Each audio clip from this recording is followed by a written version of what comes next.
While Kim Jong-un's offer to surrender nuclear weapons has been hailed as a breakthrough in some quarters, North Korea's ruling dynasty has a history of making, then breaking deals with the U.S. Kim's olive branch came at the historic summit with South Korean President Moon Jae-in.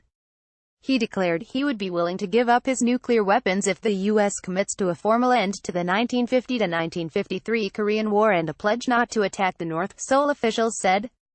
South Korean officials, who have shuttled between Pyongyang and Washington to broker talks between Kim and U.S. President Donald Trump that are expected in May or June, said Kim has expressed genuine interest in dealing away his nuclear weapons.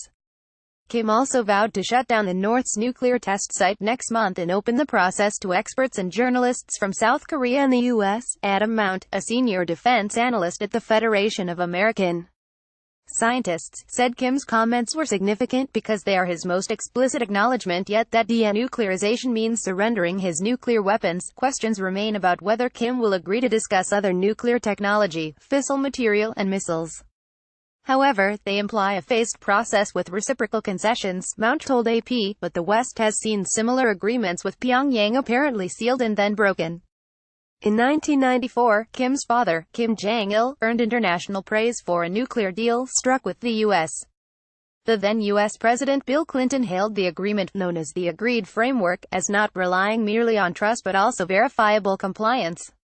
However, by 2002, it had come to nothing and North Korea admitted it had cheated. Then 6 years later, Kim Jong-il made another nuclear agreement with President George W. Bush. In June 2008, international broadcasters were allowed to air the demolition of a cooling tower at the Neongbyon reactor site, a year after the North reached an agreement with the U.S. and 4 other nations to disable its nuclear facilities in return for an aid package worth about $400 million. But the deal eventually collapsed after North Korea refused to accept U.S. proposed verification methods, and the country went on to conduct its second nuclear test detonation in May 2009, according to New York Times journalist Bret Stephens. Pyongyang's reneging of its deals fits a mindset of escalate and conciliate, cheat and repeat. Former presidents Bill Clinton and George W. Bush tried to make lasting deals with North Korea. AAP, this is when North Korea increases nuclear weapons testing and its saber-rattling before proposing a deal. U.S. President Donald Trump has criticized the deals made by Clinton and Bush and has vowed any agreement with Kim must be lasting and enforceable. It was a sentiment echoed by U.S. National Security Advisor John Bolton. Asked on CBS Face the Nation about Kim's offer, Bolton said, "Well, we've heard this before.